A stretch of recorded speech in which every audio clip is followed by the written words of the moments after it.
sa nataglay ni Mark Magnifico Magsayo. Nag-aatika po mga laban, A3 Boxing TV. Sa pagpasok ng taong 2026, muling sisiklab ang isang laban na may dalang pangarap, panganib at muling pag-akyat sa rurok ng mundo ng boxing. Isang sagupaan na maaaring magbukas ng panibagong kabanata sa kasaysayan. Ang former WBC Featherweight World Champion, si Mark Magsayo ay muling sasabak sa aksyon. Bitbit niya ang record na 28 panalo, 18 knockouts at 2 talo at kasalukuyang may hawak ng WBC Continental America Super Featherweight title. Matapos niya talunin ang Mexicanong si Jorge Mata Cuellar. Sa Las Vegas, muling lumitaw ang mas mabangis na version ni Magsayo. Mas matalim, mas mabilis at mas determinado. Isang estilong sunod-sunod ang putok ng suntok. Eksplosibo at walang babala. Dala ang momentum, hawak ngayon ni Magsayo ang rank number 1 sa WBC Super Featherweight Division. Sa WBC Eliminator, haharap siya sa rank number 2 ang world-class Italian fighter na si Michael Magnesi.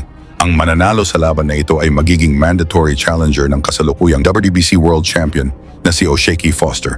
Hindi ordinaryong kalaban si Magnesi. May record na 25 panalo, 2 talo at 13 knockouts, isang WBC Silver Champion at IBO Super Featherweight Champion.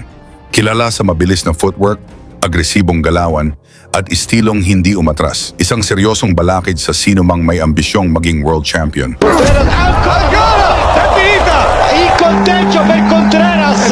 Upang mas maunawaan kung gaano kabangis si Magsayo sa loob ng ring, balikan natin ang laban na nagpakilala sa kanya sa Amerika. Isang sagupaan kontra sa undefeated Mexican-American prospect na si Yardley Suarez para sa IBF Youth Featherweight title. 12 sunod-sunod na panalo ang dala ni Suarez. 11 rito ay knockouts. Itinuturing siyang future world champion at bago pa man ang laban, hayagan niyang sinabi na patutulugin niya ng maaga si Magsayo. Para sa kanya, knockout lang ang tanging daan patungo sa pangarap na world title fight. Do you think you'll end in a KO or do you want it to go all the way? ¿Cómo se siente? ¿Qué es lo que qué es lo que piensa usted? ¿Que se va a dar el knockout? ¿Anda buscando el knockout o se van a ir a los 12 rounds? Knockout. Dice KO. Ginawa ang laban sa Carson, California. Pagbukas pa lang ng unang round, agad bumulaga ang bilis at talas ng suntok ni Magsayo. Hindi nakaporma si Suarez. Napaatras siya matapos malasahan ang lakas ng Pinoy.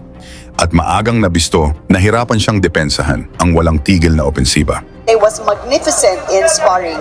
So good kaagad siya, trying to be aggressive. Needs to calm down, to relax, and stay with the game plan. Kasi minsan, makikita mo yung aggressiveness because of the nervousness.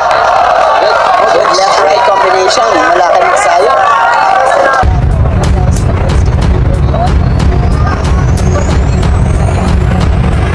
Solidify good atmosphere and a body. Ganda ng straight to Magsayo. Good combination. That was a very Dito. combination from Magsayo. Solid. Did you see that body shot? Wow. That's the power, huh? I'm very impressed right now. Very impressed with Magsayo. The way he's feinting, the way he's looking at the opponent. Although we don't know kasi hindi natin alam kasi yung mga Meksikano mabagal, they're slow starters. Very good left foot again. Oh, solid. Oh, very good.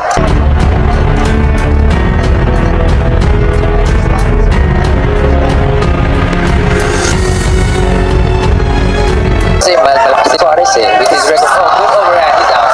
Wow. One left foot. What a machine. Magnificent Magsayo. A flirt. Sa kalagitnaan ng round, bumagsak si Suarez. Tumayo man siya, malinaw na nanginginig na ang kanyang mga paa. A flurry and That was a good combination. Suarez is down. Unang round pa lang.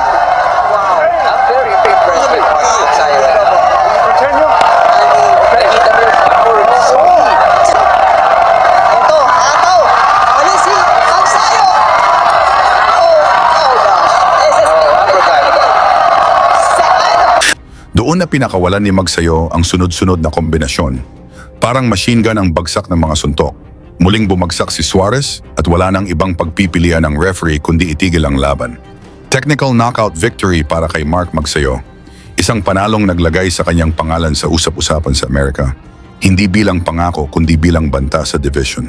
Ngayon muli siyang nasa pintuan ng kasaysayan. Sa inyong palagay, makakabalik kaya si Mark Magsayo bilang World Champion? Ibahagi ang inyong opinyon sa komento at isama ang inyong lugar upang makita kung hanggang saan umaabot ang suporta ng mga Pilipino sa nalalapit na laban ni Magsayo kontra Michael Magnesi. Lagi niyong sundan, huwag magpapahuli. Pag-usapan ni bakbakan, balita niya at laban. Mga Pinoy na di nagpapagapi. Salamat sa mga suporta na lagi nandyan.